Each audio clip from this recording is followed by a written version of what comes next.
Tuesday morning, 8 o'clock on this July 1st, first day of a new month. I know. Can you believe it? Nothing can slow July down. Right? Feeling good. Thanks so much for joining us here on ARC Rochester. I'm Stephannie Joseph. And I'm Dan Schrack. We have a packed 2 full hours to get through. So let's run down what we have brewing for you this Tuesday. This morning, we are cracking some jokes with the National Comedy Center. They're going to be giving us a preview of some of the big events that they have planned for the summer. Yeah, they've got some big names coming to the National Comedy Center this summer. I'm excited. I'm very excited. And then the bands are back on the bricks. That series ready to return to the Rochester Public Market. We're going to be previewing some of the musicians you can start seeing next week. And later, we are talking embarrassing moments, in particular, ones that happen at the airport. We are sharing one traveler's checkpoint disaster coming up in this morning's Trending Now. I'm intrigued. But before all of that, let's get a look at the forecast, because we're going to be seeing mostly clouds out there today. Mostly clouds, mostly muggy. I was just outside, took a little walk around the parking lot. Sticky, Marty. Yeah. It is. Just a humid start to the day, and I think that's going to be the theme as we head through a lot of it. Really not much of a change there. And even with all that moisture out there, we're seeing a couple showers form. Really not many. Look closely there. It's kind of hard to see that shower activity right now, as what's left of any of those that have been out there are diminishing, but still just a couple little pockets, mainly down into Wyoming County. We're seeing some of that isolated activity down near Perry and south of Attica, even one little lone shower over towards Lima and West Bloomfield. So you get the main idea. There are some showers out there, not many to go around. And I think that's going to be the theme today, where at any point we could see one or two of those pop up into the atmosphere. But when you look at the big picture, most of the day is going to be dry, but humid, up to about 81 at noon, probably somewhere in the low to mid 80s for highs today. And longer term, numbers rise by a couple degrees tomorrow, 85 then, likely a lot more sunshine then. We'll be in the very lower 80s for Thursday, even into the 4th as well. And then as we head into Saturday and Sunday, those numbers warm up even more. Some midsummer-like heat with temperatures approaching that 90-degree mark for both Saturday and Sunday. So overall, just a lot of summer-like weather in store for us. Feels like summer out there now, but not excessively hot, just humid. But I think that heat really starts to build as we head closer to the weekend, guys. Not going to hear complaints from me. Me neither. No, not at all. Sold. Thank you, sir. Appreciate it. 8:02, let's go off the top and start with some of the things that have piqued our interest this morning. I'm going to kick things off. I want to talk about what happens when a country's lottery operator tells thousands that they won big and then takes it all back. I once got myself excited thinking I might have won the Powerball, only to realize, nope, not today, only $100. Now imagine 47,000 Norwegians getting that moment of joy. Yeah, then boom, back to reality. This happened to the Euro jackpot players just last week. A simple code error converting the euro to kroner multiplied every prize by 100 when it was supposed to be divided. So what should have been a couple of 100 kroner turned into a lottery dream. Oh no. Moments later, though, it was wiped away. People said they had already had those houses to buy and renovate or to go on vacation. Some popped champagne in celebration, only to find their fictional millions vanished right before their eyes. To be clear, no one got paid what they didn't earn, but the emotional damage, well, it was real and it was done. Their cheer was painfully too short. The CEO did apologize, took responsibility, then resigned. She said she understands the anger. She's not wrong. Norway's Ministry of Culture called it a failure of trust and demanded better oversight for their state lottery. But here's what's unusual. We've all been swept away for a minute by a false promise of change, a beat of excitement. The worst part, when the dream is taken away before you've hardly even woken up. So whether you're planning on playing the Powerball or just getting hopeful over a text not giving you what you want, remember, sometimes false hope can hurt more than no hope at all.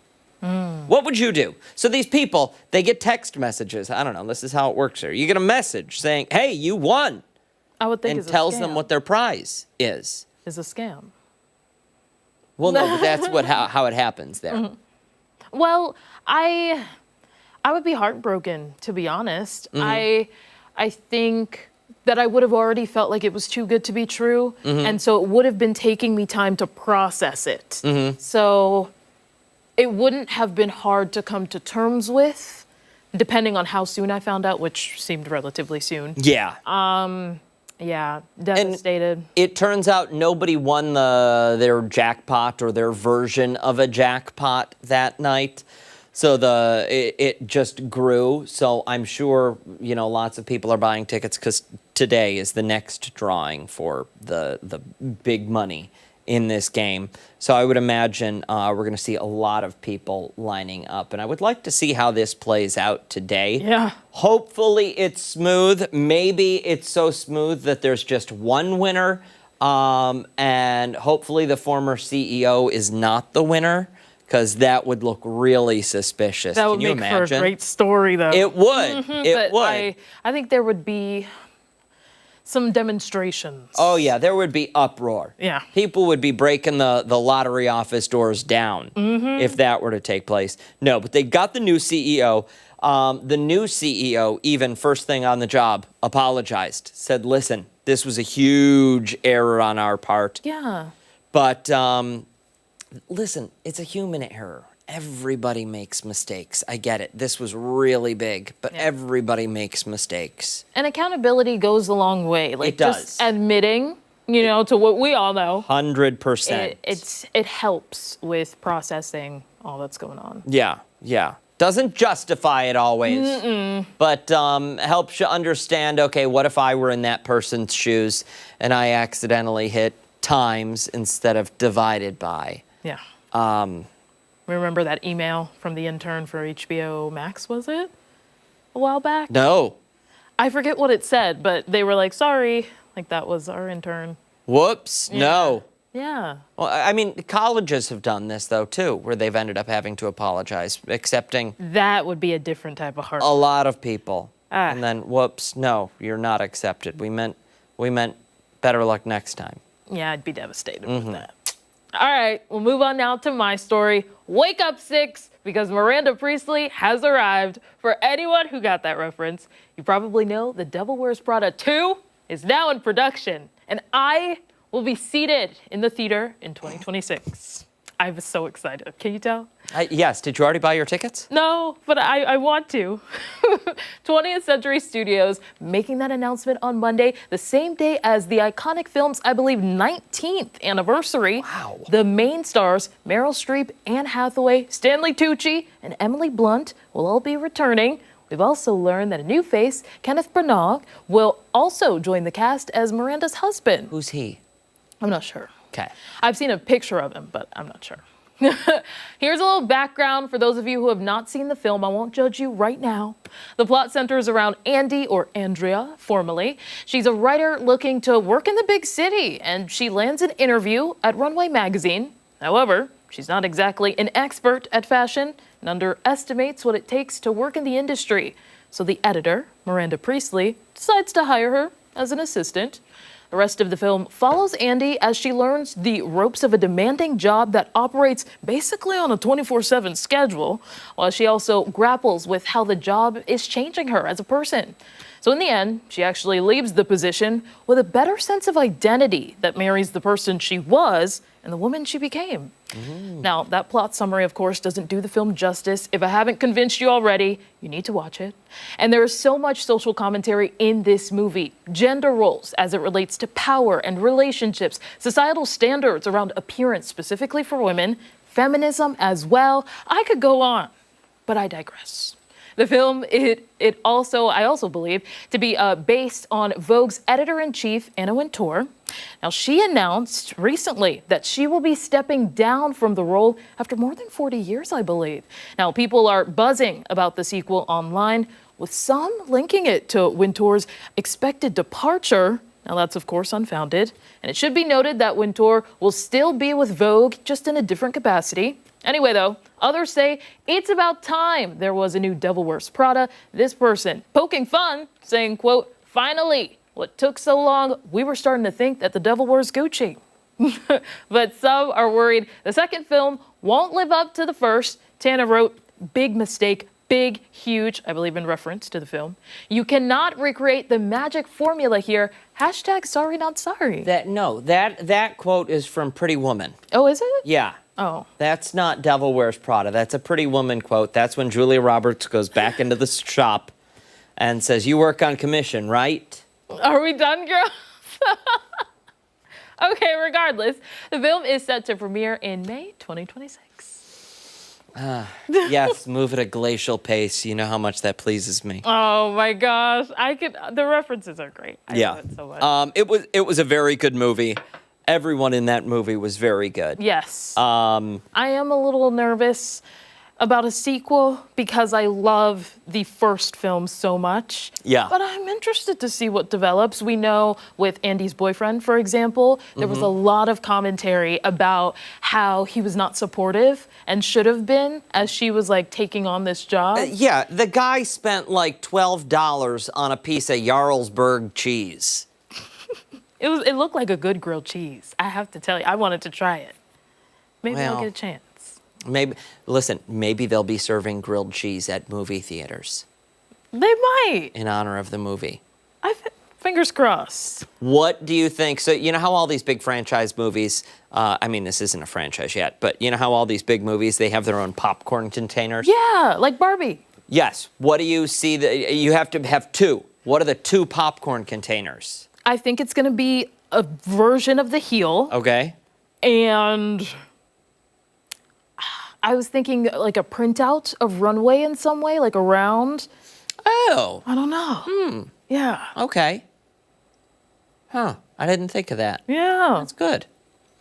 All right, stick around. A lot more to come right here on Arc Rochester, including when we come back. We're checking in with Chris Lopez, who's out on the farm this Tuesday morning. And don't forget that you can watch us on the go wherever you are by streaming us live on the 13 Blam YouTube channel, foxrochester.com as well. We're back after this.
Summer break is finally here, and for students and probably their families, they're looking for some fun things to do. Yeah, good news is there's a petting zoo in Mount Morris that may have exactly what they're looking for. Backyard Barnyard has an abundance of animals and plenty of fun activities. Our Chris Lopez is live there for us this morning, giving us a tour. We got to see some Pac-Man. There was a bouncy course, a lot of stuff over there. Yes, yeah, Steph, you have the axe throwing as well. You got kids playing with the bubbles behind me. You have the petting zoo. You got goats. You got donkeys. You got sheeps. It's absolutely awesome in here. We're going to get to a little bit more right now. I'm here with CJ's, the co-owner here at Backyard Barnyard. We already got kids playing. You guys have been around for 3 years. Right. What's it been like seeing all the kids come through here on either field trips or just on Saturdays with their mom and their dad? Yep, honestly, that's probably like the motivation to just keep adding more stuff, is that every time we build something new, it's fun to see the kids' faces as they get to enjoy something that we physically put, our effort into building. So the more we have kids have fun, the more things we just want to build. And I like no age range, really, right? Kids 2 and under get in for your babies, essentially get in free 2 and under. But this place is for adults, man, too. You have stuff that you can't essentially resist, and you want to go jump on, and you want to go play and go down the zip line as we're about to do in a quick minute here. But was that the goal at the beginning? Or did you guys kind of find that out as adults started to come here that, wow, this is a hit for everyone? Yeah, we found out that the adults, I think, have sometimes more fun than the kids do. So we started building more activities. We want to make sure that it's stuff that adults want to play with too, because we realize that adults want to be kids too. And I like, you guys have traditional stuff. We were just looking at kids playing bubbles, and then there's the playground. Then you have the sound wall here. This is funky, but this is cool. I ran over here right before the hit, started slamming on this thing, and it's just fun to let your musical influence or lack thereof kind of play, essentially. I like it. Oh, yeah. Yeah. So essentially each one makes different noise, and the parents will start getting on, they'll start, beating like they're on the drums. As the kids are like, Mom or Dad, let me do it. And then we're walking over here. I've never seen this. This is soccer pool, essentially a soccer pool table. Yep. So it's themed after the game of pool, but it's soccer balls with the same design as pool balls. So essentially, you use your feet to kick the cue ball and then try to get them in the pockets. It's a super engaging family activity. Oh, there we go. Yep. It does take a while to play because it takes a minute to get used to, but super amount of fun. And we were talking about this place. It's really a hidden gem. Yeah. It shouldn't be, but you were saying you can really make a weekend out of this. Not even just a few hours. You can make a full weekend. Describes a traditional weekend, which you would let someone know, hey, I'm in Mount Morris visiting my grandparents or something like that. I want to take them to go do something cool. Yep. So we tell most people is that for a good family fun weekend is that exactly a mile down the road is the Ridge Campground, super fun family place, and then we partner with those guys for coming here for the people staying there, as well as exactly a mile in the other direction is the Mount Morris Dam entrance. Okay. So for the weekend you can go camping, you can go hiking, you can come to Backyard Barnyard, you can bring a picnic. I mean, essentially it's up to you what you want to do with your day. And when you're talking about that dam, Letchworth is not too far away from here. And then I want to talk about a little bit about your construction. You don't have an engineering background, a construction background at all, but you either had a hand or you absolutely built all of this place, and it's absolutely fantastic what you went through for safety, accessibility for kids, adults. Yeah. What was that like building all of this? Safety is obviously the number one priority of everything, so we have to make sure that it's extremely overbuilt for everything that we do. So it's like the worst thing that could happen is you see a little kid sad because he fell down or got hurt. So if we can eliminate that by any means possible, then we'll go 10 times further than we need to make sure everybody's having a good, safe, fun time. And you guys also do appreciation weeks as well. I like that you incorporate everyone. We got a kid going down the zip line right now, but what kind of weeks do you guys do coming up? This is your guys' season. Yep. So we do a small business appreciation. We do contractor appreciation. We do we try to make sure everybody's involved. So like first responders, firefighters, military, that everybody has a weekend specifically designated to them, so that way they can enjoy a day out with the family where it's it's a bit designated to what they can do. Yeah. And this week, 4th of July coming up, $4. Correct. Yep, it's a 4-hour 4th of July Friday. It's a cheap way to come out with a family, whether it's for an hour or the whole day. Bring a picnic. I mean, set up in the grass, bring a picnic, sit on tables, pet some goats, plan some zip lines, throw some axes. It's a fantastic day. For $4, you can't beat that. Let me hop on the zip line. I got to get this in right now. Been excited for this. Here you go, sir. Thank you. Sending it back to you guys in studio. Backyard, Barnyard. You can find out more information on 13 WEM, Fox, Rochester. Come check this place out. Affordable. General admission, 12 bucks. You can't even go to the movies for 12 bucks. And you can do all of this for 12 buckaroonies. That's Dan, amazing. Steph, Guy has got the back to you in easiest studio. gig Yeah. on television. We should have like dubbed it to "They see me rolling." Oh, look at that. Yes, yes, yes. Yes. That it looks like fun. It does. Would you do the zip line? 100%. Yeah, me too. Yeah. Me too. Hey, don't go anywhere when Arc Rochester returns this Tuesday morning. It's time for weather trivia. Marty Snyder will join us coming up after this.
Meteorologist Marty Snyder.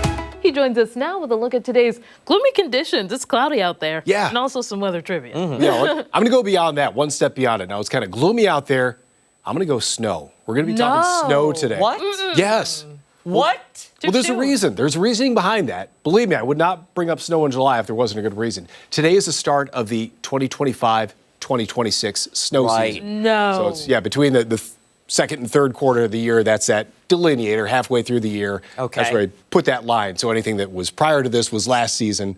Anything from here on out is the upcoming snow season. So no snow today, but it's just our topic for our trivia question for today. So we'll take a look at that. We'll see what you think of this one. So we're talking about stats. We're talking about numbers and how they work out and what we usually see in a normal season, average season here in the Rochester area. So as far as the amount of snow, today is the first day of the 2025-2026 snow season for the Rochester area. Now, do you know how much snow we usually see in the average snow season? And these are always calculated every 10 years. So these numbers change every 10 years. They're not always the same, so you do get a little variation. We have A, 80 inches, B, 92 inches, C, 97 inches, or D, 102 inches. I have an answer. So those are our options. Wow, not even a guess, an answer, huh? Well, I hope it's right. That was, listen, it was confident. I'm on board. Yeah. I don't want to say it yet. That's okay. that's fine. You know what? I'm going to piggyback off of whatever you say. Okay. You sound like you know it. I'm going to say she knows it, Alex. Regis, my final answer is whatever Stephanie's is. Yeah. Okay. So you're just going with what she says without even knowing what Absolutely. Stephanie says. Okay. Absolutely. All right, fingers crossed. Can we do that? Like, can you do that on the Regents exam? You can't. No. So I'm just going to do what Becky's doing over here. We hope not. Well, I might have done it on my Regents exams. Or at least the Plead the math fifth, one. Dan. Plead the fifth. It's way too long ago. They can't come after me. Statute of They can't limitations has come run out. Previous snow season. Absolutely. Let's talk about the current conditions out there, though, because it's steamy out there, Marty. Yeah, humid start to the day, and that's going to factor into our weather as we go forward throughout the day today. So still staying kind of humid as we head into the afternoon. We're seeing temperatures mainly in the 70s now, but usually, you think temperatures in the 70s, that's kind of a spring-like number. But yeah, with that humidity that's quite noticeable, and you can't really ignore it, it does feel like a summer-like 70s range that we're out there with right now. Now, as we head through the day, the chances there for a couple showers. We're going to be somewhere in the low to mid 80s for highs. And notice how there really is not much activity out there for us now, but there is at least some. There have been some isolated showers passing through. One little lone shower. All that's left is one that's just looks like it's kind of north of Perry right now. That's about it. So really not much out there. But again, we have been seeing some of these showers out there. A lot of it is dissipated right now. That one pocket that was moving into Livingston County, that is pretty much dissipated. And what left is that one little pocket that's just north of Perry right now. And today is going to be a day when we see a lot of clouds. But if you look closely, there have been some breaks of sun trying to work in. Clouds are winning out, but one of those situations where every once in a while we see a little exception to the rule with a little bit of sunshine trying to sneak in there. But 74 currently. There's that dew point. Lower 70s. Feels quite humid out there. That's going to be the story throughout the day. Temperatures mainly in the 70s now, but we will cross back over into the 80s going into the afternoon, and definite summer-like feel with all that humidity that we have out there. So here's our timeline for today. Again, maybe a little isolated shower west of town going into the afternoon especially, but that's about it. We clear skies out into the evening. We keep some of that clearing around going into the day tomorrow, so at least some good news there. I think tomorrow's a day when we will see more sunshine across the area, so a little better news at that point. But today, a lot of cloud cover, a little isolated shower, 83 today, 85 tomorrow, so back in some sun then. And for Thursday, maybe a little shower early. Not too many showers out there, but could see one from late Wednesday night into early Thursday. But for the 4th, 81, back to near 90 for the weekend, so numbers really move for the longer term there. Okay, asking for a friend. Quick survey here. On days like this, where it's a little gloomy outside, Yeah. do you find a little comfort in that sometimes? Yeah, I used to not. No? But now, especially this week, as I was talking about it yesterday, I'm just behind on sleep. Yeah. So it's just my one day. It's like, okay, I know tomorrow's going to be really nice, sunshine, going to get out there, finish the lawn work. But today, yeah, I just need a nap. It's my excuse to back off a little bit. Yeah. Exactly. Do you feel the same way? Yeah. Okay. Makes it easier. I don't have to cover my eyes. Yeah, well, I don't know. I just feel like I'm a little off today. Yeah. You know? In a funk, It happens. if you will. And the weather being funky is like matching my mood, and I feel seen and heard by the universe. Yeah. As you should. But even- As I should. But even you being in a funk today, Dan, you're being nice. Yeah. You're polite. I'm not saying that's. Yeah. Oh. Well, it's been nice to me. Yeah. Wait till the commercial break, Marty. Yeah, right? It's That's where the truth comes out, huh? Yeah, it's going well. Yeah. I think once in a while it's nice to have those little Lull. breaks. Right, Yes, right. Yes, exactly. Yeah. And see, that was my problem. When I lived in the South, there were a lot of days when it was really nice in the afternoon. You get that sunshine out there, not the gloomy weather that we have every once in a while. So I'd get no indoor projects done Yeah. during the summer. Well, I'd be because you outside feel doing like everything. you gotta go and do something because, It's that strike while the iron is hot mentality that I had Exactly. living in the Northeast. Yep. And then, there's so many summer-like days. I just stayed outside the whole summer and got nothing done inside. So Yep. Yeah. it's a balance, and we have it. I'm pleased that it's a little gloomy today because I happen to be a little Eeyore today. Yeah. Hey, don't go anywhere. We've got a lot more to come right here on ARC Rochester. We're back on the other side of the break.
2:31. Thanks so much for sticking with us here on ARC Rochester this Tuesday. It's time for Political Pulse.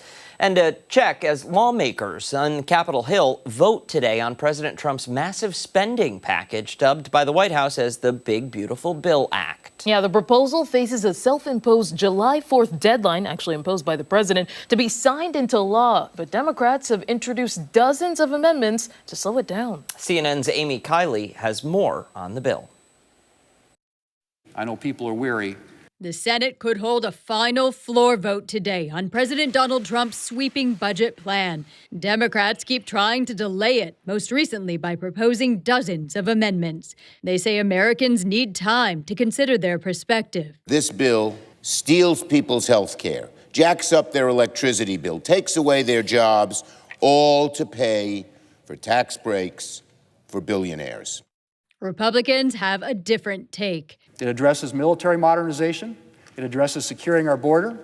It addresses restoring energy dominance. It extends tax relief for the American people. It's still uncertain if the bill will pass. Republicans can only spare 3 votes, and some are on the fence. Senator Thom Tillis says he's a no over his concerns that qualified Medicaid recipients could lose coverage under the bill. Senator Rand Paul says he's worried about adding trillions to the deficit, so he's out. Senator John Curtis opposes newly added taxes on wind and solar energy. It's also unclear how Senators Lisa Murkowski and Susan Collins will vote, since they broke with their party on Medicaid amendments. If the bill does pass, it'll head back to the House, where it faces an uncertain fate. There's a lot of us on the House side that are worried about with the Senate bill, and I think we'll have a hard time passing. I'm Amy Kelley reporting.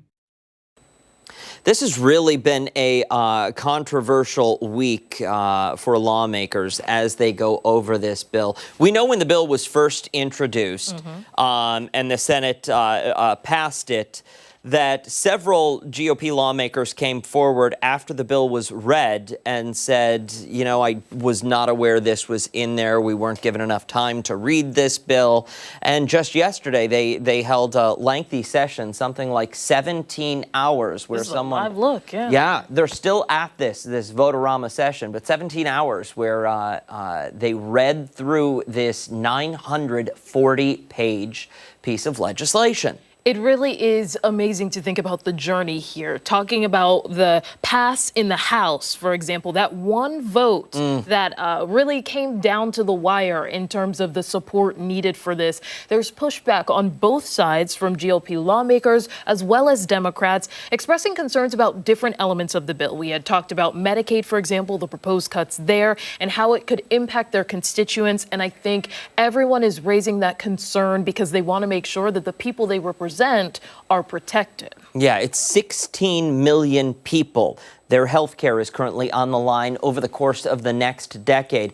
I'm going to ask producer Ashley if we can go back to that live look, because I want to talk about the Votorama that's currently happening right now. What these lawmakers are actually doing is they are voting on amendments, voting on changes to this legislation in the hopes that they can make it move forward today in the House before it goes back to the Senate.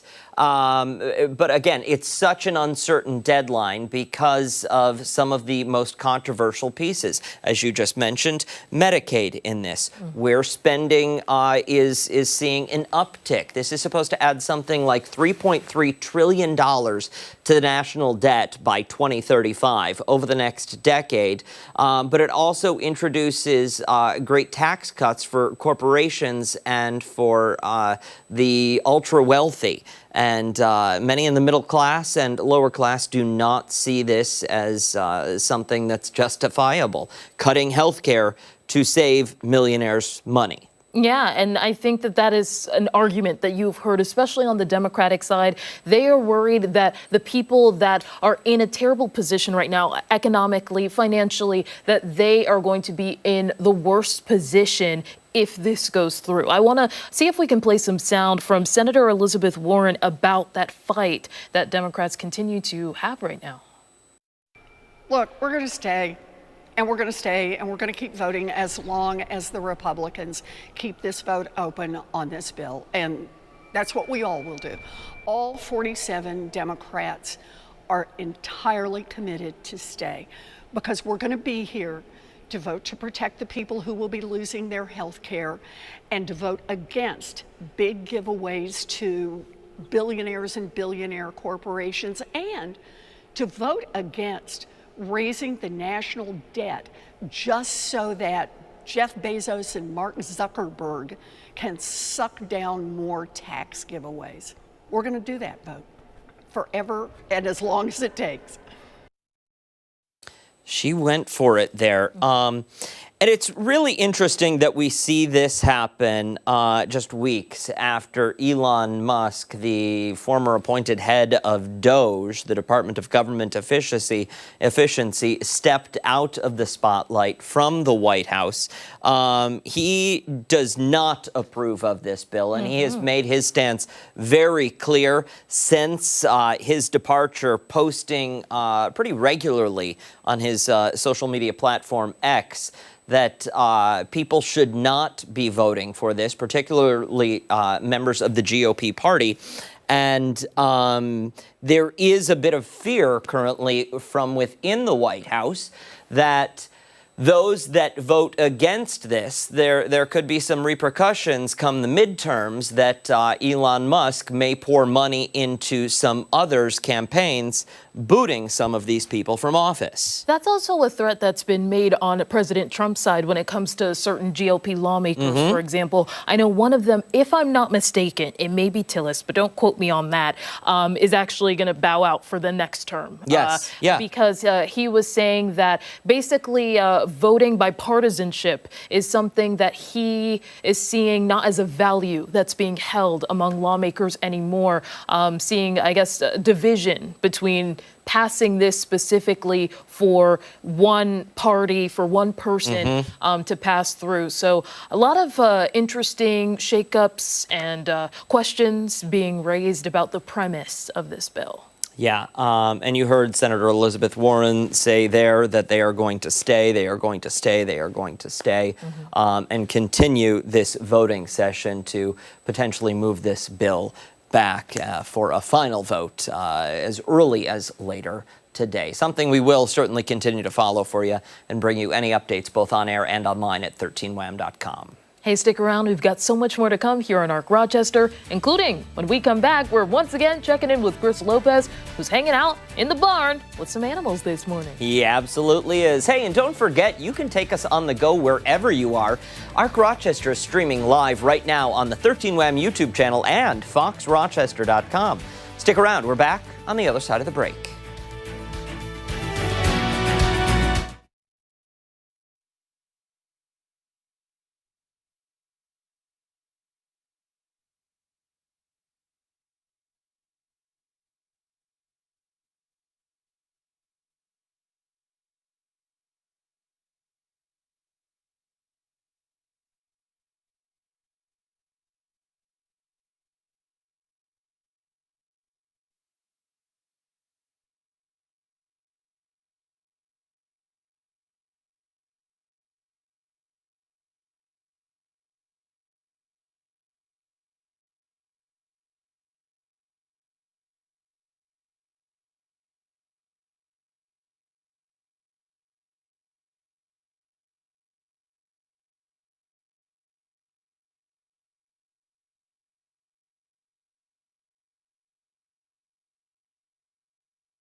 is in full swing, and there is plenty of room on kids' calendars for fun. There absolutely is. And there's a petting zoo in Mount Morris that not only strives to be fun, but they sprinkle in a bit of education as well. We all like that. Chris Lopez is live for us this morning at Backyard Barnyard, learning all they have to offer and maybe learning a bit about some farm animals, too. Chris, what's the turtle's name? This is Z right here. This is a tortoise, Dan. The last time we checked in on him, he was chilling out in his house, his mansion. He's strolling around, making the rounds, and I believe he likes shoes, Mary Kay? He loves shoes. I don't, let's see. No Doc Martens, though. He may be going for photojournalist Terry Hancock shoes. He's had his eye on those shoes for a minute. Mary Kay, I want to talk to you. I haven't talked to you at all, really, all morning. This place is awesome. Thank you. Where did you guys get the idea, though, to, want animals and then want more animals and then want to open up a backyard barnyard? So we bought the farm, we moved in, and friends of ours reached out and asked if we could take in a couple goats they had. And of course That's we where it said starts. yes. Yeah. And then we took in 2 goats. And then we were like, oh, we should get a donkey for protection. So we took in 2 donkeys. And then we just kept taking in more goats, then sheep, then pigs. And then other places started reaching out and asking if we could take in animals. I'm one of them. That's how I found you guys about a year and a half ago. Just coincidentally, I reached out to someone in Arizona. They gave me 2 spots, one in California and one in Mount Morris. And it was you guys, and you guys gladly took them in. What about animals, though, kind of keeps you guys invested? Because you could go do something else or just, wrap up the backyard barnyard and maybe keep a few, but you guys continuously do this. Oh, we love it. We love taking in animals. They all have their own little backstory. We love getting to know them. They're like our children here, oddly enough. They're like our kids.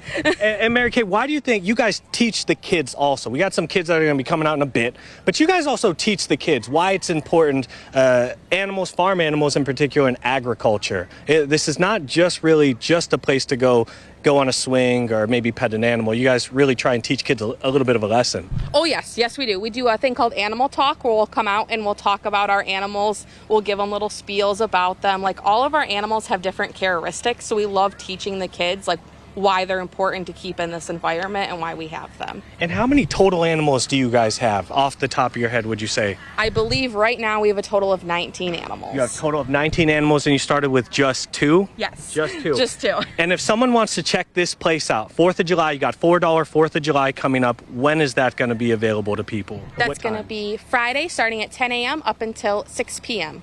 And then, okay, I believe something cool is about to happen. Can we bring the kids out right now to come feed the animals? Of course we can. Guys, goats in particular, you're about to see, are incredibly food motivated.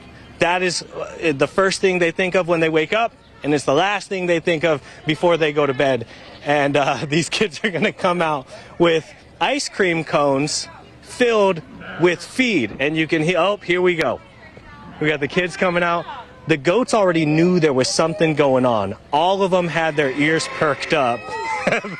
You can hear the donkey coming as well. Right now, my goats, Beebs and Fudge, are late to the party. Let's see if they can come over and jump this area. This is cool. Do you guys do this often, this having the kids come feed with the cones and the goats come in to eat them? Oh, yes. This is every weekend. This is what goes on here. and future events, CJ or Mary Kay, what do you guys got coming up? You guys are now open for the summer. I also want to talk to you real quickly about the Sponsor a Pet. Oh, yep. You can sponsor one of our farm animals here. So an animal sponsorship includes a season pass for you and your family, shirt, animal feed cup to fill each time you come visit the barnyard, plus a picture of animal with a certificate. I love it. And normal time when you guys are open, if someone wants to check this place out on a Saturday. Friday and Saturday we're open from 10 to 6, and Sundays we're open from 10 to 5. There we go. Thank you guys for hosting us this morning. Dan, Steph, I'm going to send it back to you guys in studio. Somehow, Beebs is just hanging out. She's the white goat that's lonesome all the way over there. I guess she's not food motivated this morning, but Fudge is somewhere around here. She's eating good. Chris, that donkey that's standing right in front of Terry, that donkey face, not that one. Yep, that one right there. Oh, that face. We got to get that face one more time. Overload. I know. How much fun is that? He's like, I'm eating, I Dan. would want to go. That You would got be a cheese? blast. This is cheese right here. This is cheese. Yeah, that's cheese. Oh, I'm so sorry. Oh, that kid's going to lose a hand. Goodness. All right.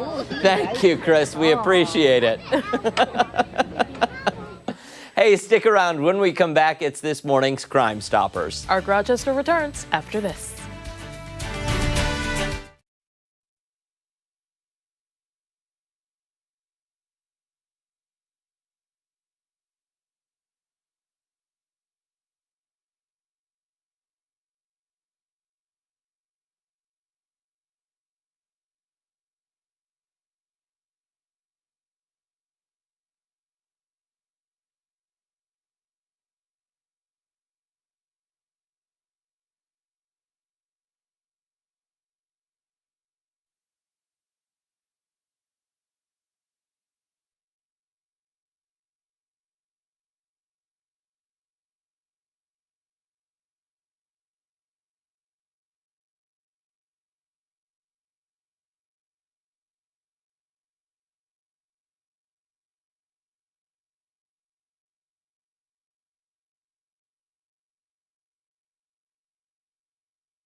.849 this Tuesday. For 5 months, Rochester police have been searching for suspects following the shooting death of a man on Ellison Street. Jabril Henderson was killed earlier this year on January 30th, and investigators are still looking to the community for help.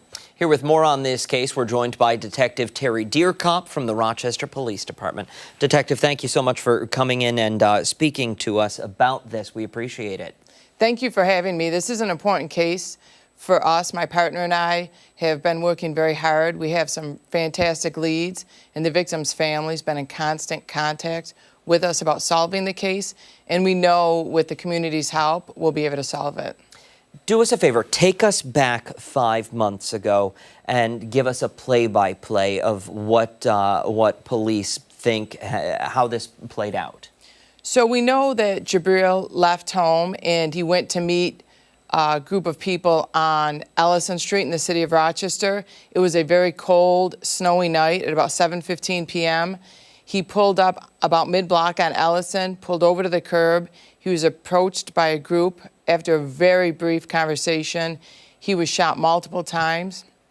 His car rolled forward, crashed into a pole, and he was robbed at one point while he was in the vehicle, and suspects fled on foot and later fled the scene in a vehicle. Tell us some of the roadblocks that have come up in terms of helping to solve this case. So we have been working hard to identify other victims of the group that killed Jabril. We know they were out there operating. We've already identified 2 other victims who were robbed and shot, but they did not die, so it didn't come to our unit. We feel there are probably more victims out there, and they've been using an app called Telegram, and it's a cloud-based app in which people communicate. So that's been a major roadblock to get information from that social media company. But we're asking anyone who may have been a victim of a robbery through the Telegram app to please reach out to us because we know there are other victims out there. What are they doing specifically, or what can you tell us about that Telegram app that's playing out, that's happening, that leads to something so devastating? So we know in Jabril's case and in another victim's case, they were there to meet someone to sell them marijuana. And we think that might be why some people aren't coming forward, is because they feel like they were doing something maybe they shouldn't have. But we're not concerned with that at all. We want anyone who may have been robbed through the Telegram app to come forward. We're not worried about that they were there to purchase marijuana. That doesn't affect us working on the case at all. And oftentimes with cases like this or others, I know RPD says that community input is kind of vital because a lot of people are able to share a detail that maybe they remember sometime later about that night that could have a crucial impact. What would be the role of the community in this case? So that would be very helpful. Ellison Street is a busy street. A lot of families live on that street, and it was only 7:15 at night. Even though it was winter and it was dark, it was still light enough that people were still up, eating dinner, watching TV. So if anyone heard someone in their backyard, cutting through backyards, if they have any Ring doorbell footage that they may have saved from that night, we're happy to take any information. Maybe they saw a vehicle or people they thought was suspicious. Anything would help us.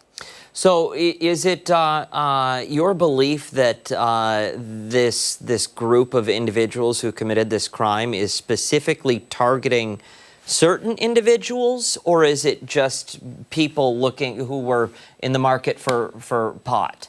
So they were targeting certain individuals that they knew were selling marijuana through social media apps such as Facebook and Telegram. They were luring that person to the spot and then robbing them of the marijuana and personal items.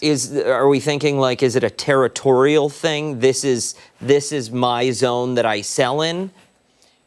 No, it is a zone which we believe the people who committed this crime frequent. This is their neighborhood, and that's why they lured them there, because they know backyard cuts, they know places they can park their vehicle, they know how to get in and out of the area very quickly. So we know that they are familiar with the area, and they lured Jabril to an area that he's not familiar with.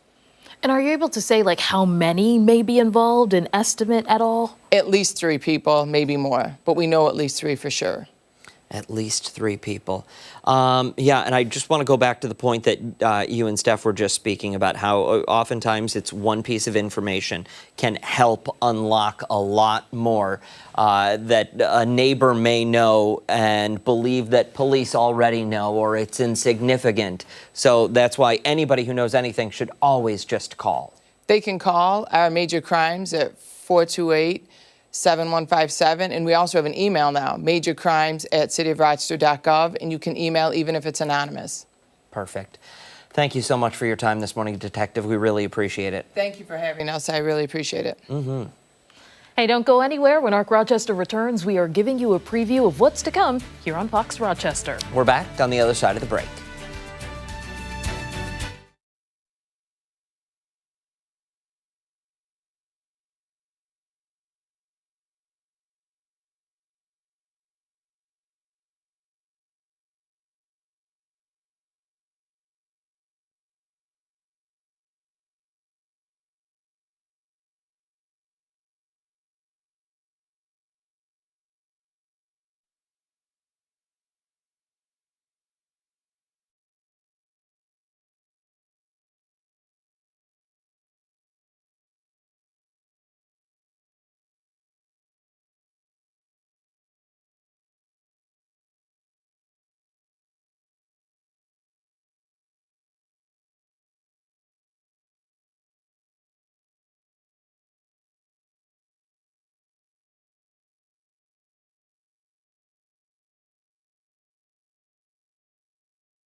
We've got a lot more to come right here on Arc Rochester as we continue into the 9 o'clock hour, including a rescue at sea. We're going to be speaking with a local woman who witnessed a father save his child after she fell overboard on a Disney cruise. And later in this morning's reporter recap, Lowell Rose will join us with a closer look at a recent encounter between Rochester police and members of the public that's prompting questions about excessive force. All that and more on the other side of the break.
On this Tuesday morning, July 1st. Thanks so much for staying with us here on Arc Rochester. I'm Stephannie Joseph. I'm Dan Schrack. That is meteorologist Marty Snyder. Joining us once again with a look at some of the potential rain headed our way, as well as the answer to our question of the morning. And we're talking about snow today. Yeah. So let's jump right into it, Marty. It's the flip side of the season. It really is. The juxtaposition of what we're experiencing today. That's how you came up with the question. Yeah, and that's it. The significance of today is just that. We're at the opposite end of the year from the snow season. So I want to call it January. January. Not January 1st, but July 1st is the start of the snow season for statistics purposes. So our question for the day was, today is the first day of the 2025-2026 snow season for Rochester. And we just want to know, how much snow do we usually see in the average snow season? We have 80 inches, 82 inches, 92 inches, if I could pass my vision test here, 97 inches, or 102 inches. So A, B, C, or D. I think we had some, do we have some guests from the public? Oh, no responses. Nothing yet. Come on. No, I was hoping that. Well, I probably posted it too late. No, I don't think that's it. I'll tell you what it is. It's a rebellion. People saw that you were talking about snow on July 1st, and they said, right up there, thanks. Marty, we're not playing this game today. I don't blame them one bit. So, Steph, I'm counting on you. Oh, no. So what is it? Okay. What do you think? So my gut answer was B. Why? Okay. Just because, okay, so you know how I have like the ding dong distractor? Yes. So when you see, I'm not even going to give it away, but I'm going to say I narrowed it down to the 2 because 102 seemed like too much. 80 wasn't bad, but for some reason I didn't feel confident about that one. Yeah. The 92 and the 97, 97 I was going back and forth between, but I felt like 92. Okay, and close. we do have a little bit of breaking news, I'm told. We did just get 2 responses. Oh, okay. Janet said D, and Cheryl said B. Okay, come on, all right. Cheryl. So you got someone going with you there. What about you, Dan? What do you think? I'm gonna go. I know. I don't know. Now that you want me to guess, I'm thinking. We value your opinion, Dan. No, I'm thinking you think that she's right and that I'm gonna guess the wrong. I'm not showing any cards. I'm gonna. I know.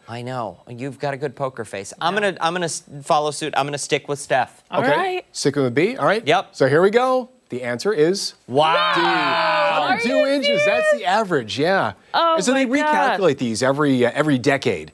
So it's a 30-year average. The oldest decade gets lopped off, and then the new decade gets put on there at the start of a new decade. So it has been in the 90s over some recent decades when you calculate the 30-year average. I wish I but knew now. that. So, but this has got data 3 decades, but the past 5 years, the most recent, are included in this, correct? No, this would be through 2020. If I so knew it's that. the full decade. It's Yeah. Right. Year by The year. end of the last full decade, boom, that's where the cutoff is. Okay. Well, Steph, then listen, you'll get the answer right Eventually. in 2030. Yeah. We know what the consolation prize is. You were in between what we did see last year and what the average is. So you're kind of hitting the middle of the numbers there. So you get credit. All right. You You're get credit. still a winner in our book. Exactly. Still Get a half point for winner. that. So now it's time for the muddy paw. Like, we're done with the snow. We're talking about the rain that could come for a few places today, and we're looking at Violet there. Waiting Look out at there. Violet. And I want to give you a good look at Violet because this is one of those random days where the paw actually will end up over Violet's face. So we want to give you a chance to look at Violet for a second. I think Violet actually helped with we've seen this puppy before, and the viewer told us Violet has helped with the gardening. Okay, nice. So A little bit job, of digging Violet. there. Yeah. Well, today's a wet paw day. We have seen a couple showers out there and still a little bit of rain on the ground from what we have seen. A little drier tomorrow. By early Thursday, we may pick up a stray shower. It's not going to be a wet day, but just may want to be ready for early in the day when we see some of that rain move through. And then drying out for Friday and Saturday. So at least looking good given the fact that the holiday is coming up on Friday. So some better news there. But as far as what we're seeing right now, we have seen some showers across the area. Not too many out there now. What's left of that one that tried passing by to the south, notice that's pretty much just dissipated away. So really not much to talk about now, but still could see a new shower pop up, especially as we head into the afternoon. It's not going to turn into a rainy day, but it's one of those days where you just need to be aware. Could see a little isolated one out there. 77 now, but the dew point, that's coming in the lower 70s. So that's just a humid start to the day. We're seeing many temperatures hold somewhere in the 70s. Dansville a little closer to 80 for their current reading right now. But today, again, those clouds went out. There you can see a couple isolated showers try to flash on the screen there. From most areas, not a big deal, but just want to make sure you're aware just in case during one of those 5-10 minute windows, that's the time period when you're, of course, outside, which we know that's how it usually works. And then heading into some of the evening hours, I think that's when we start to clear skies out. So there may be that sweet spot today where just prior to sunset, we get into more sunshine. Some of that clearing holds on as we head into some of the nighttime hours. And there's tomorrow, at least a pretty good amount of sunshine then. That's going to be the day with more sunshine than what we'll see today. But next couple days, mainly in that 80s range, low to mid 80s for highs, mostly lower 80s into Thursday and Friday. As I mentioned, early Thursday could pick up that quick shower or thunderstorm. Friday for the 4th, not looking bad, some 80s for highs, but then that heat builds. So turning into a typical 4th type weekend as we get into Saturday and Sunday. Those numbers a little closer to 90 for both those days. So again, that heat builds as we head into the actual weekend itself. The 4th may be the cooler of the 3-day weekend, but still summer-like. 81 is close to average for this time of year. Yeah, pretty steamy out there, 90 and 91. Couple 90s. What is that? The 4th and 5th of? It would be, well, the Saturday, and Sunday would be 5th The and 5th and 6th. 6th. Yeah. So Okay. 4th, 5th, 6th for the holiday weekend. Here's what I'm thinking. We all do our own things on Friday, you know, because 4th, family, whatever. And then I'm thinking like on Saturday. Barbecue at your house. Yeah. Barbecue at my house? Is saw that the what grill. we're saying? Yeah. Yeah, pool party? I was just going to say we need to have a pool. We need to find a pool. Let's Yeah. do it. Yeah. Found one. Where Yeah. did you find one? Did I invite you? Ashley, you're always invited. Just remember, I write what's in the prompter. Ashley has a key to my place. Oh, wow. Okay. No, she doesn't. Just to see his cats. Just to see his cats. Yeah. I believe that. Well, I have a kiddie pool at my place. Okay. Because my daughter bought one for her dogs when she was in town. So that's still sitting there. So if all else fails, Yeah. We're getting cool 6 inches of somewhere. water. Do yours use it? They'll get in there, yeah. Will they? Yeah. Yeah. I saw my English bulldog. She did it was like an equestrian jump. It was empty. Ooh. But she did this kind of thing into it yesterday. I'm like, wow, look at you. She's the one that did that nice flip in the field that one Yes, time, she was chasing deer. I got it on video. She's very acrobatic. She was. I think she was embarrassed, but yeah, she was going across the field after deer and got halfway out there, and I think one of her legs just she hit a pothole or something. Hey, have you not seen the video? I got to show you. It's good. It's phenomenal. Poor girl. Yeah. She was fine. Hey, stick around. We've got a lot more to come right here on ARC Rochester, including when we come back, we are taking you behind the story this Tuesday. Hey, take us with you. You can watch us on the go wherever you are by streaming us live on the 13 Wham YouTube channel and foxrochester.com. We're back after this.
(9:10) this morning, we're taking you behind this story right now, following a dramatic rescue that unfolded on the waters off South Florida this past weekend. A young girl fell overboard from a Disney Cruise Line ship, and her father jumped in to save her. That rescue captured on video. Morgan Reiner from our sister station in Florida spoke to cruise passengers who saw this rescue play out.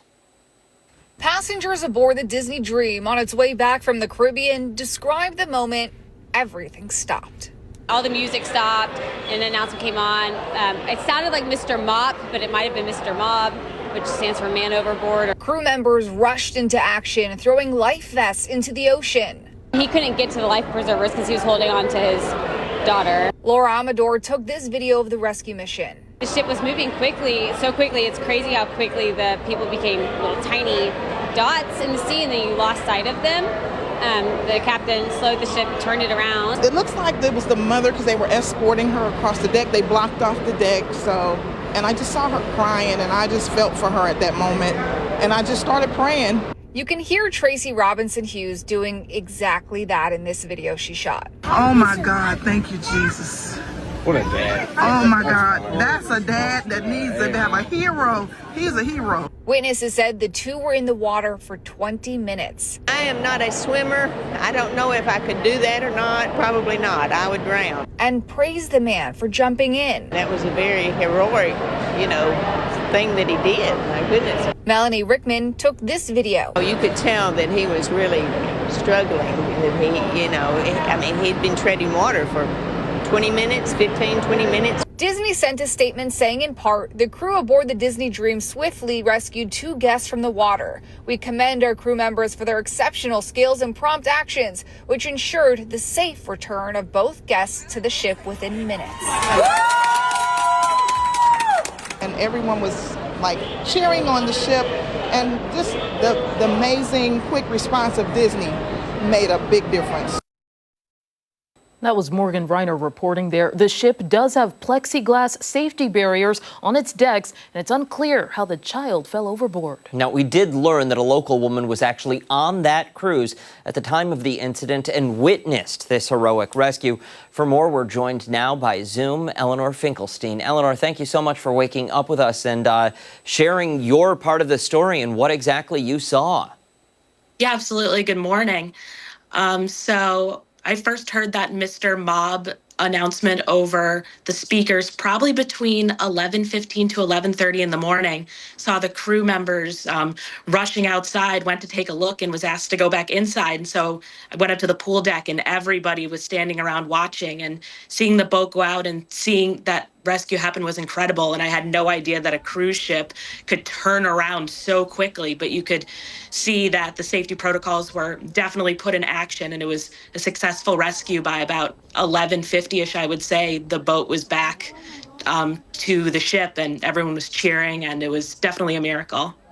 Take us to the moment exactly, like what sort of emotions were going through. I can tell that a lot of people were just out there watching. So what was it like for you, and what sort of emotions did you see other people going through? I think there wasn't a lot of panic, which was really good. The Disney cruise members definitely made sure that everybody was staying calm. It was just a lot of chatter about what happened and I hope they make it back, and just a lot of concentration, I would say. It wasn't any screaming, any yelling. It was a lot of just focus on the water in that moment, and just a lot of hope. Talk to us, if you will, about the response from Disney during that emergency situation. We just had a story, you probably heard it, a lot of people commending Disney and some of those crew members on their actions, for those brave actions. Explain to us what you actually saw when it came to that. Yeah, 100% I agree. Disney did an incredible job handling the situation. Just a few minutes after the rescue, a message went over the entire ship, just explaining very general. 2 individuals were rescued from the water. The rescue was a success, very prompt. So they did a great job at informing us of what we needed to know, but making sure that the people who went overboard, their privacy was respected. So we don't know at this time who the exact individuals were, which I think was good. We learned everything that we needed to know that the people were back and were safe. So wonderful, prompt response. We got all the information we needed. And thankfully, everyone is safe. When you were looking at the waters there, were you able to see at your vantage point just the distance between the daughter and father there? It looked like the 2 individuals in the water were very close together, but they were pretty far from the ship. It was very hard to tell amongst the waves, but you could see these 2 dark circles, and you could just make the assumption that that was them. And then following the boat, my thoughts were correct. But they were close together the entire time, weren't spreading, where you could tell that one was like holding on to the other to make sure that they weren't separated. Truly something miraculous. Again, those 2 passengers rescued and saved. Eleanor Finkelstein, thank you so much for your time this morning. We really appreciate it. Yes, of course. Thank you. Hey, stick around. We've got so much more to come here on ARC Rochester, including when we come back, we are getting our laugh on with the National Comedy Center. We certainly are. We'll have more on the other side of the break.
9:19, just 2 hours away from Rochester, a spotlight shines on the world of humor at the National Comedy Center. And this summer, they have a number of new exhibits and events. They certainly do. This morning, Kate Welshofer from the center is in studio with us to highlight a few of those attractions on display, looking ahead to the festival season coming up later on. Kate, thank you so much for coming in. We appreciate it. Thanks for having me back. I must have not misbehaved last time I was No, here, so you I'm glad didn't. that I You made it didn't. back. You weren't blacklisted. That's why you're welcome anytime you want. So talk to us. Listen, we've had this conversation before, but I'm a little jealous. Working at the Comedy Center, it's just got to be a fun gig. I mean, it's an incredible thing that's right in our backyard. And some people don't realize that this is a museum that's dedicated to comedy, kind of like the Cooperstown of comedy or the Rock Hall of comedy. But, you know, we're celebrating laughter and the best people to do it, the legends of comedy, but also preserving comedy history as well. Mm-hmm. And there are so many gems. We were talking about it during the commercial break. Tell us a little bit about them. Well, the thing that's really cool, when you come into the museum, first of all, it's based on your sense of humor. So everybody gets a wristband when you come in. You're invited to create a sense of humor profile. So stand-up comedy, movies, TV, books, what do you think is funny? So then as you're going through the museum here, there's different exhibits where you can tap into the exhibit and it will say, aha, I know you, I know what you think is funny, and it's going to serve up something that's going to be best suited to you that you're going to enjoy the most. And what's awesome is if we're all in there together, because everybody has a different sense of humor, it can read the room and say, okay, this is something that's going to be great for everybody. But for example, we have a green screen experience where you can put yourself into some of the funniest movies and TV shows. We have something called Ham It Up, which is literally just making funny faces, which is fun. I don't care how old you are. It's fun. It's fun. Yeah. It is very, very fun. Yeah. We do that probably once a morning when they're setting shots for us. You know, you make the faces and the voices. Right. Oh yeah, It'd be perfect for you then. You have to. You have to. I love that this is in Jamestown too, because there is my all-time favorite comedian right from Jamestown, New York. Quick story: about 30 years ago, begged my parents and they caved. They actually took me to the Lucy Desi Museum before the National Comedy Center opened. And that's what's great. It's just a couple of blocks away. So you can take an easy walk from the National Comedy Center to the Lucy Desi Museum. And of course, Lucille Ball is, she's the person who originally said we should have a museum that honors all of comedy, because of course they wanted to honor her, and she said, don't make it all about me. So she's a big reason why the National Comedy Center is there now. It's really incredible. I want to talk about the summer festival season coming up. What are some things to expect? Well, coming up August 7th through the 10th is our Lucille Ball Comedy Festival. It's 50 events over 4 days. It's a great time really to come to the museum as well, because we have some special lectures. We have some special archive encounters as well that are not normally there, but that's free with your museum admission. And then of course we have a lot of live comedy. The headliners this year, we have Jon Stewart, which is sold out. We have a stand-up showcase that's featuring some rising comics, as well as Bill Murray and his Blood Brothers band providing the musical How do you entertainment. make that happen? The guy doesn't own a telephone. How do you make that happen? How do you get a hold of Bill Murray? Cannot divulge the secrets, please. I mean, come on. And then we also have a great conversation about Saturday Night Live with head writer Streeter Seidel and writer and cast member Mikey Day. And of course, it's Saturday Night Live's 50th anniversary as well. Oh my God, this sounds all amazing. I want to go myself. Well, you've got to book your little vacation. That's right. I know. If you go to comedycenter.com, it tells you everything that you need to know. It makes it very easy. Also, recommendations on restaurants and places to stay while she's down there. I mean, she's looking. Well, that's always what's fun, is that there's so many different places to explore. There's wine country. There's also breweries. You're right along Chautauqua Lake, so if you just want to relax and enjoy, you can do that as well. We are so fortunate. We're running low on time, but there's one thing I want to talk about, because we were talking about it during commercial break. The archives that you have of some of these comedians. The late, great Joan Rivers, and we were discussing her joke files. She had wrote every joke she'd ever told on an index card, and you guys have those file cabinets and those index cards. We do, and there's 65,000 of them. They're alphabetized, they're typed out. I mean, it's everything from age to weather, with plastic surgery, share, jury duty, and all down. And it's really incredible to see that she was an archivist of her own work, that she kept track of all these things. So we have the card file, and that's going to become the centerpiece of a new exhibit that celebrates Joan Rivers and just how much she's meant to comedy. And even now, if you ask comedians who their inspiration is. Joan Rivers is a name that often comes up time and time again. So that's a really special piece that we're excited to share. She actually took a lot of work off of your plate then by letting you guys have everything. It was all done. That's right. You guys are just collecting the paycheck at this point. You can just imagine, of course I have to do everything. You can just imagine her making a joke out of that. Right. Kate Welshover, thank you so much. One more time, for somebody sitting at home, they want to learn more, where do they go? ComedyCenter.org. I misspoke before when I said ComedyCenter.com. So Perfect. We've got it on the screen there for you. Yes, and we'll make sure to post all this information and much more on our website after the show this morning, foxrochester.com. Hey, stay with us. We still have a lot more to get to here on ARC Rochester. We're back on the other side of the break.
Good Tuesday morning. Thanks so much for sticking with us here on ARC Rochester. It's time for a reporter recap. And this morning we're taking a closer look at a recent encounter between Rochester police and members of the public that's prompting questions over excessive force. 13 Wham's investigative reporter Lowell Rose spoke with witnesses to learn more. A chaotic moment just after 5:30 Friday evening on Locust Street, after Rochester police responded to a 911 call of a crash involving a mini bike and car. It escalated when he picked up the bike and we asked him, can he get the bike? And he said, back the F up.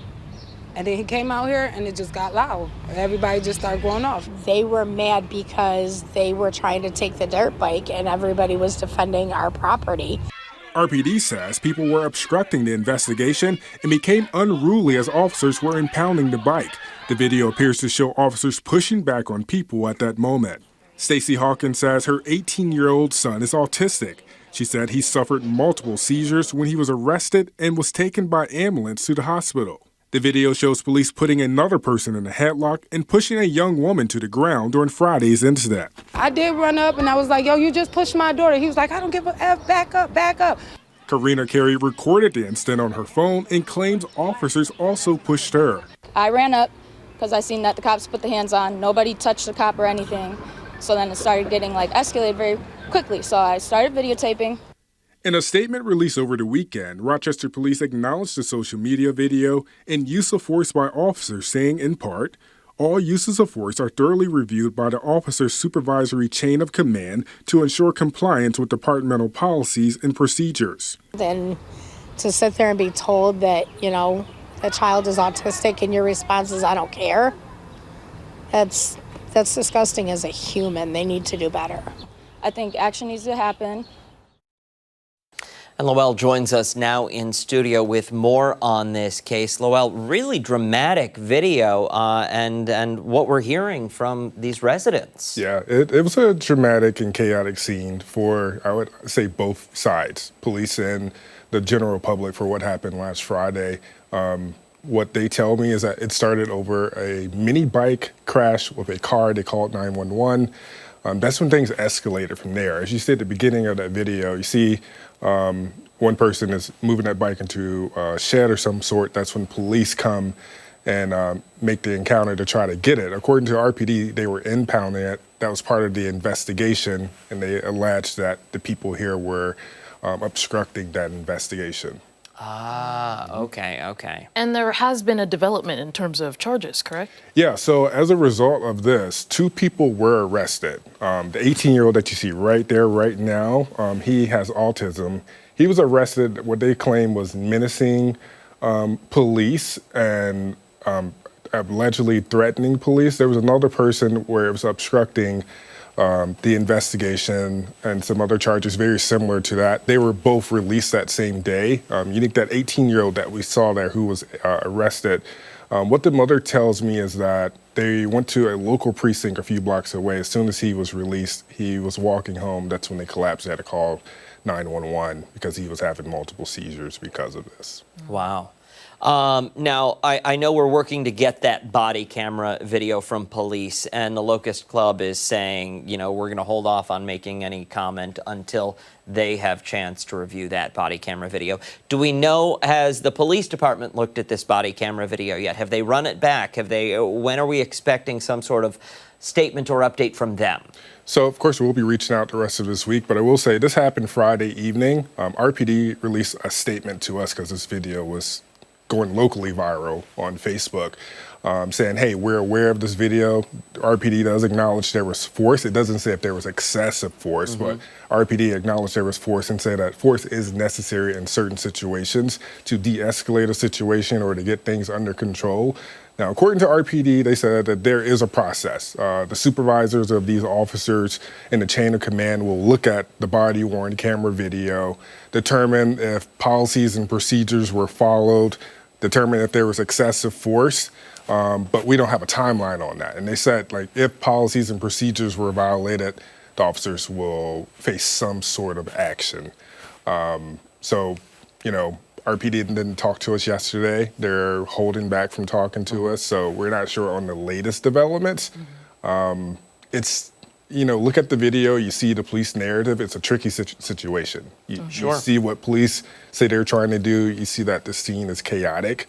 It's just a tricky thing, and it's, you know, that video is not easy to watch. When you see members of the public, you see officers responding to an incident, you see both clashing, you hear the raw video, you hear both sides cursing at each other. Yeah. You hear the general public cursing at police, you hear police cursing at, you know, at the general public. So it's just not, it's not something that's easy to watch. You know, it's not the most horrible thing we've seen, you know, thank goodness, but it's still not easy to watch. Sure. And you kind of mentioned it already, just trying to establish some sort of timeline when the recordings that we're taking a look at started. And then, of course, once we receive body camera video to try to get a full picture of what's going on here. The lady who was talking in the report, she had mentioned filming. Any idea when she had started? So we have cell phone video and we have Nest camera video of this home. So it looks like what she told me is she started filming immediately when officers went to the back of the house where the 18-year-old was wheeling that mini bike into a shed. And according to the police narrative, that appears to be when police arrived after the 911 call. So she said at this moment here, what you see on screen, probably like a minute or two before that, that's when she started recording. The lady in the orange, that's one of the ladies we talked to. She said she started recording and that's when that commotion started. So pretty soon, right when RPD got on scene from that crash, that's when she started recording, because what they claim is that why are officers going into their backyard? And what police say, hey, this mini bike was a part of a crash. We have to see this bike as part of the investigation. Yeah. Now, Lowell, a second ago, we're running low on time, but you mentioned 2 arrests in this case. The 18-year-old and who else? There's another gentleman. Potentially, it's the lady. That part is unclear. The lady that I interviewed, her son, the 18-year-old, and another person. The other person was 24 years old. Okay. Yeah. All right. Likely see some developments in this case. Thank you for following it, and we look forward to the continuing coverage. Sir. Hey, don't go anywhere. We've got much more to come on Arc Rochester, including when we come back, we are previewing the return of Bands on the Brick. We certainly are. And don't forget, you can take us on the go and watch us wherever you are. Hey, Steph, did you know that Arc Rochester is streaming live right now on the 13WAM YouTube channel? How cool. I know. It's also streaming live on foxrochester.com. Stick around. We're back after this.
A free and fan-favorite music series is getting ready for its return to the Rochester Public Market this summer, and it all kicks off next week. It certainly does. Bands on the Bricks, happening every Friday for 6 weeks, starting on the 11th with Latin Night. Here with more is the director of the Public Market, Jim Farr, and the producer of the music series, Michael Leary. Gentlemen, thank you so much for waking up and coming in bright and early. We appreciate it.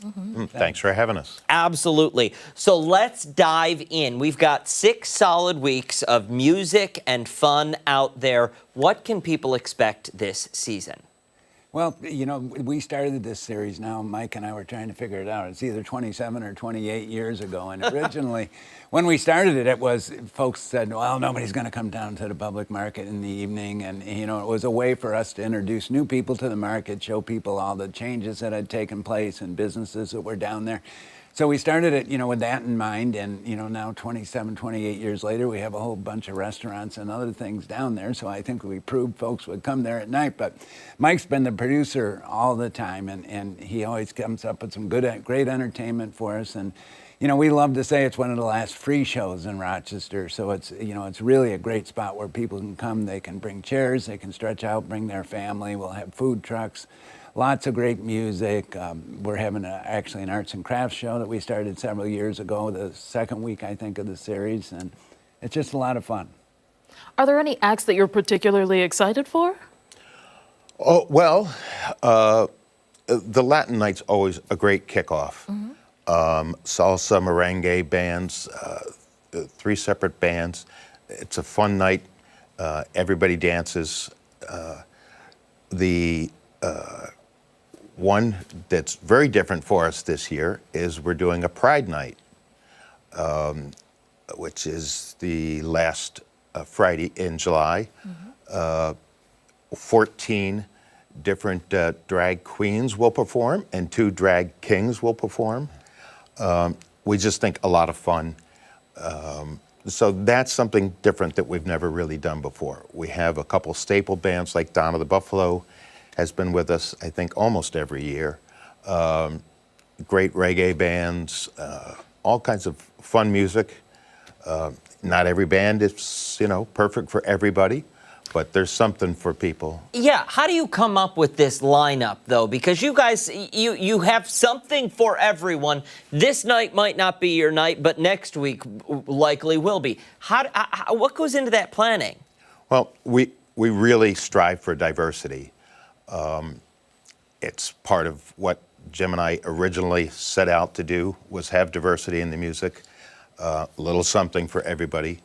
And if we had a better budget, we'd have bigger bands, but that's never. No, honestly, the city has been great. Mayor Evans and his staff are wonderful for us. So it's been a joint project. And it's been great for, 27, 28 years and plenty to come, we hope. And what has it been like for both of you to see the growth over the years? Well, it's just, it's the whole growth in the market district itself is something. When I first went there 30 years ago, and there was, a lot of buildings that used to be produce warehouses were abandoned, and there was a lot of buildings in need of repair. And, when we started to talk about how some of the buildings on the market could be developed, we always envisioned small stores and, specialty groceries and meat butchers. But over time, it started, The Cure was the first restaurant, really, evening restaurant there. And then it kind of turned into a restaurant district, which we wouldn't have predicted. But I think, events like this and the food truck rodeo and other things showed people that it could be a great spot to be at night, too. But it's turned the market into a 24-hour destination, which never would have been in my vision in the early years of this. So sometimes you have to let things just grow organically, and events like the bands helped us do that and helped us bring excitement, activity, and a whole different group of people to the market. And, our hope is always that they come there for that, and then they'll come back on Saturday and realize, that there's a lot more there than just bands and concerts. So much more. And what's great about it is, you can go out to dinner, you can go to the live show, you can get some more snacks from the event. Bitter honey. Yeah. Hands down, one of my favorite restaurants in Rochester.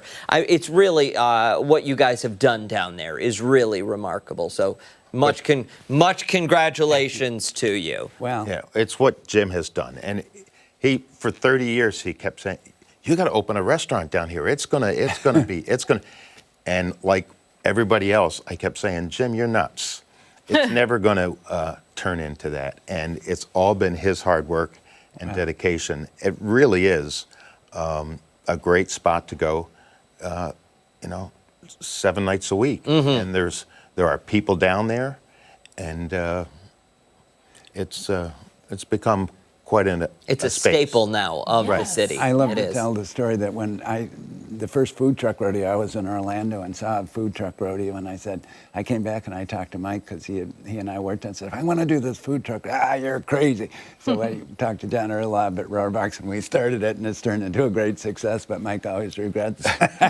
John thanks me every year for letting him have it, and There you taking go. it myself. There you go. Well, gentlemen, thank you both so much for waking up and coming in. We appreciate it. Much more success to come this year, and then start making plans for either 2 or 3 years from now. Figure out when the 30th is, will you? Absolutely. And we'll plan a big celebration. All right. It sounds great. Thank you. All right. Thank you. Absolutely. Hey, stick around. When Arc Rochester returns, we're taking a look at some of the stories that have people talking. We certainly are. Trending now, coming up after the break.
Hey, it's time to see what's trending this morning, starting with the stories that people are sharing. Some embarrassing airport moments. They're sharing them online. Why do people do this to themselves? Maybe for, relatability. Someone out there, they can Okay. You're not buying it. No. All right. One user on social media asked people to share their own terrible experiences to make hers more bearable to live with. See? Okay. She was brave enough to share what happened to her. She said that she flew for the first time in 15 years, and when she got to the TSA checkpoint, the alarms were all going off, blaring around her. And it was around her groin. She assured the TSA worker and the internet that she hadn't had any piercings, medical devices, or pocket in that area. She went through the pat-down area and was cleared. But when the TSA asked When she had asked the TSA what had been wrong, they said that she had swamp crotch. What's that? When she asked that too, what in the heck was that? And the agent explained that it was, I can't, excessive sweat that generates false alarms. Ashley. I'm kind of scared now. Ashley. It's trending. What if you're traveling on a hot day? No. This is private, is what it is. But she shared it. We're airing this lady's personal business on television. She aired it herself. The passenger goes on to say that she was mortified being told that she had swamp crotch. However, people on social media reassured her that she's not the only one who'd been stopped for this same reason. Apparently, it's hot wherever she lives. It's a thing, you know? That happens to a lot of people since a term has been coined for it. I don't think that that's the proper justification, but sure. No. I'm sure it's happened to a number, tens of... Dozens and dozens of you have encountered something like that. Do you have any embarrassing airport stories? I don't think so. There was, I would say, a kind moment. My mom packs a lot, so she packs some stew for me. Eat very well at home. And I was nervous that they would take it and throw it away. And you could smell it from the bag. So what was it? It was stew. It was chicken and some onions and peppers and oil-based. Are you taking this through TSA? Yes, I had a Trader Joe's bag. I remember it like it was yesterday. It was probably last year. And then I took it, and he was like, you know, I'll just check it. He was very cool. And he smelled the bag. He was like, you're good. Why? Wait, because it was stew? Because it was thick enough it wasn't a liquid? I would say it was thick enough. Like, you could tell that it wasn't like soup or broth. It was a stew. I don't know. I feel like you got away with something there. And that's okay. I feel like you got away with something. I guess I won't try it again. Mom was very adamant that I'd be okay. So. Well, and Mom was right. Yeah. Mom was right. All right, moving along to an alternative to smoke breaks, and it's growing in popularity and on social media. According to a growing trend, employed Gen Zers are taking what they are calling a Diet Coke break. Okay. Again, who are these Gen Zers? I don't know. On social media, those who take part say that after a stressful first half of the day, they take the metaphorical smoke break. But instead of tobacco, they find out what's in the fridge. Yeah, they crack a fridge cigarette, in a sense, you know, if you want to. Also, I should mention that I'm a part of Gen Z whenever I ask, who are these Gen Zers? So, it's not me. But you're not one of them. No. So the term was coined by a TikToker posting about drinking a Diet Coke to take the edge off during work as a treat. Okay, I mean, sure. Some are saying that they choose to call the Diet Coke fridge cigarettes because they only have it once a day to relieve stress, or because it's a habit that they picked up that they really shouldn't have. Have you seen those TikToks, something to take the edge off, and people are like holding on to their version of a cigarette? No. No? Come on, anybody out there? Yes, you guys have seen it. Okay, we've got a live studio audience today, and apparently they've seen it. It's popular. I did not see it. Well, that's what I imagine here. Now, the story also has, Go ahead. purpose. It's just so stupid that she wanted to talk about it. Ashley. Seriously? Yeah, it has no purpose. It's just like, it's so dumb. I'm going to ask Director Chris to take a quick shot of shelf number 4 behind us over here on camera 4. This is what we do around here. This is how we take the edge off. Right there. We just crack a cold one mid-show. And, you know, we go from there. We're going to have on there too. Ooh, I didn't try that one, but I heard There's it wasn't. that pizza soda. Yeah. And that's not all the beer we have. I don't know where the rest of it is. Does that say blood orange? Maybe. Yes. Okay. I don't know. I haven't tried that one. Cran orange. Oh, cran orange. Oh, that would taste really good. You got to get your glasses fixed. Okay, we got to be quick. Speaking of a sugary treat. Well, the Diet Coke. Oh. Well, it's diet, so there's no sugar in it, right? Sure. Okay. We got to hurry. 7-Eleven Day is right around the corner, and they are getting ready to throw a grand birthday party. This year, on Friday, July 11th, also known as 7-Eleven Day, it's going to be the Slurpee's 98th birthday. Wow, the convenience chain announced that they're celebrating by offering customers a free small Slurpee.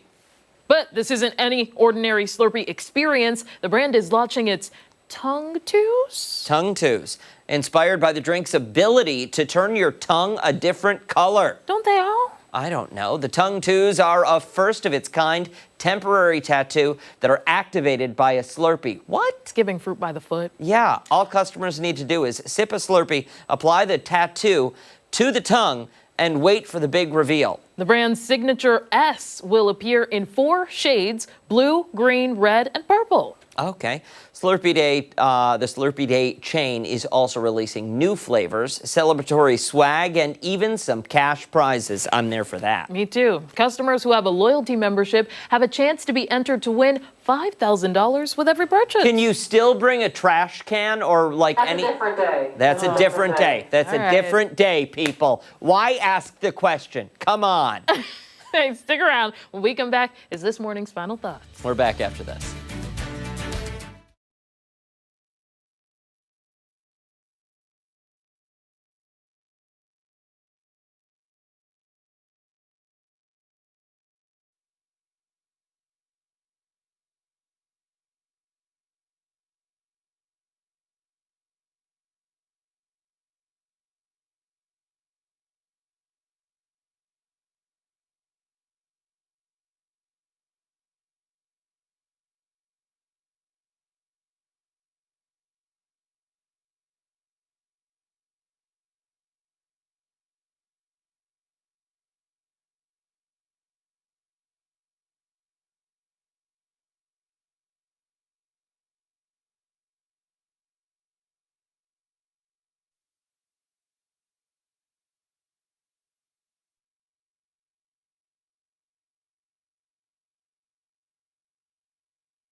Okay, Steph, final thoughts. It's Canada Day. Okay. How are you celebrating?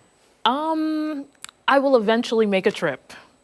Wait, you've never been? No. Stephannie! I know. It's right there. It literally is. So I will make one. Oh, Canada, my home and native. That's all I know. Yeah, that's you knew more than me. You've really never been? No. We've got to go. We've got to take ARC on the road there. That would be fun. Niagara Falls, Ontario. I've only been to the New York side. Niagara on the Lake. Yeah. That would be good. You would enjoy it. Count me You in. would enjoy it. All right, best bits from this Tuesday morning. What did you like? I really like the Comedy Center. It's really cool, all the stuff that's there. And when it comes to comedy, you really have to know your audience. So the fact that people can kind of choose their own adventure of sorts is good. Well, and I'll tell you what, the National Comedy Center, you know, they hit the jackpot with that Kate Welshover lady because she's quite funny herself. Really? She's got a bit of a background, a bit of a story there. Hey, that does it for us here on ARC Rochester. Make sure to wake up with us again tomorrow morning starting at 4:57. We're on, what channel? 13 WHAM ABC. Yep. And we'll also have much more live local news coming up later today with Lowell Rose, who you just saw, and Marty Snyder at 13 WHAM News at midday. We'll see you later. Bye. Good day.